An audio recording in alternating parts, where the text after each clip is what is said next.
Bonjour à tous, bienvenue à cette session de direct où nous allons parler du travail. Je vais vous partager mon expérience personnelle. Quand je parle de travail, en fait, je parle des jeunes ou des gens qui changent de travail, mais qui vont aller vers une entreprise ou une organisation pour chercher du travail. Généralement, chercher du travail n'est pas une tâche facile. C'est complexe, c'est parfois fatigant. On envoie des tas de CV, on contacte des tas d'entreprises, on lit des tonnes d'offres d'emploi pour essayer de dégoter quelque chose qui coïncide. Pourquoi j'ai décidé de faire cette vidéo aujourd'hui? Parce que j'ai discuté avec un ami ce matin. Il m'a parlé de son nouveau job et j'ai posé quelques questions. Et il était un peu étonné, il a dit, en fait, je n'ai pas trop pensé à ça. J'espère qu'il ne va pas quitter son emploi aujourd'hui, j'espère qu'il va prendre le temps de commencer, de connaître l'entreprise et vice-versa. L'entreprise aussi prend le temps de connaître le nouveau salarié, hein. C'est pour ça qu'on a les 3 mois d'essai généralement pour que tout le monde essaie de voir si on match ensemble. Si moi, ce que j'offre en tant qu'employé peut répondre aux besoins et aux attentes de l'entreprise et vice-versa. Mais aujourd'hui, je me place à la place de l'employé. Quand j'ai cherché du travail avant, c'était encore plus difficile parce que j'ai rehaussé mes critères personnels. Quand je dis j'ai rehaussé mes critères personnels, bien sûr, on travaille pour avoir les premières expériences, on travaille pour avoir enfin, des sous. Il y a des conditions, on a des salaires, on a des avantages, on a plein de choses qui viennent avec. Ou pas, ça dépend de l'entreprise ou de l'organisation. Mais personnellement, moi, je m'attendais encore à un peu plus. Pourquoi? Parce que je me dis, plus tard, j'aimerais faire quelque chose et faire quelque chose, j'aimerais matcher en fait, j'aimerais mettre ensemble le fait de travailler aujourd'hui pour préparer le futur. C'est pour ça, en ce sens de préparer le futur, que j'aimerais vous partager euh, quelques points, disons 5 points sur des aspects qui me semblent très, très importants quand on cherche une entreprise ou une organisation pour laquelle on veut travailler. Donc, pour moi, d'abord, la première des choses, c'est que tout travail doit avoir un sens. C'est-à-dire, je prends un exemple tout simple, si je travaille dans une entreprise qui fait la route, hmm, ça a un sens. Je suis content parce que demain après-demain, quand la route sera faite, il y a une espèce de, comment dire, je serais content de voir des gens qui roulent dessus. Je serais content de penser que j'ai participé, j'ai contribué à la construction de cette route.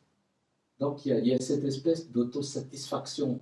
C'est pour ça que pour moi, le travail doit avoir un sens. Par exemple, aussi, si on travaille pour un centre de formation ou une école ou un institut de formation, pour moi, ça a beaucoup de sens parce qu'à partir du moment où on a des sortants, des diplômés ou des gens certifiés qui vont aller ailleurs et qui vont contribuer à construire quelque chose, il y a la satisfaction d'avoir contribué à construire ça. Parce que tout le monde a sa responsabilité dans la chaîne. C'est pour ça que les petites contributions de tout le monde, et si tout le monde travaille bien dans son domaine, dans son ensemble, la communauté, ça peut être un pays, ça peut être une région, ça peut être une communauté, pas géographique, mais par exemple des gens qui partagent les mêmes langues, comme on parle français.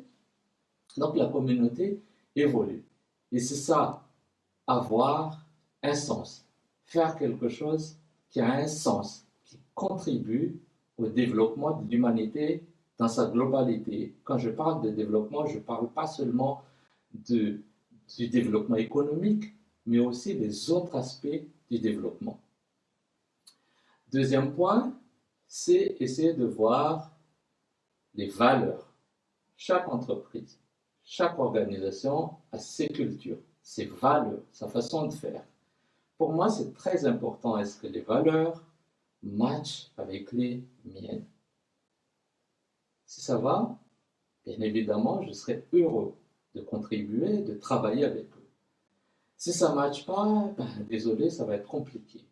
Je donne des exemples très simples. Par exemple, quand on parle d'intégrité, j'aime bien, j'aime faire les choses correctement, et suivre le processus comme il faut, réglo, correctement, dans le bon sens. Mais après, quand je viens vers une entreprise et l'entreprise dit ben, on peut tout faire à partir du moment où vous payez, ça devient compliqué. Je sais que la plupart de nous, on dit toujours dans nos pays, quand je dis nos pays, je suis d'origine africaine, je suis de Madagascar, donc nos pays, on a un taux élevé de corruption, mais ça ne veut pas dire qu'on doit tous accepter ça ou on doit tous avoir cette valeur. Chacun a ses valeurs.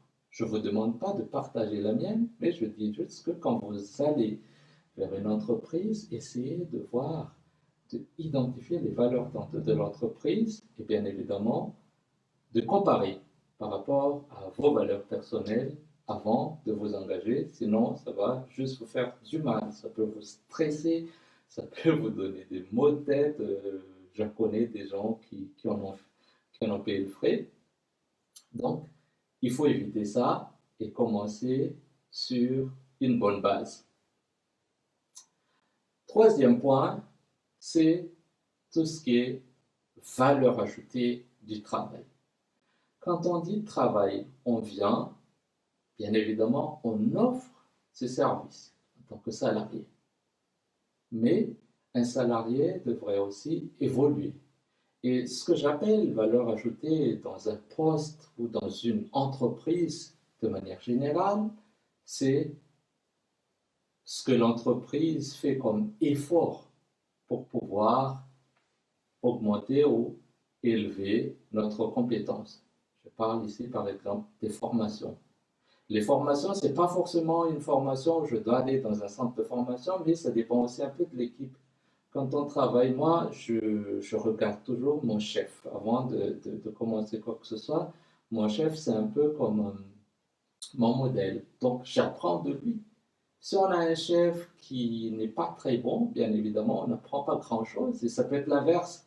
Il est chef, et c'est nous qui lui apprenons ce qu'il doit faire, et ça, c'est pas bon.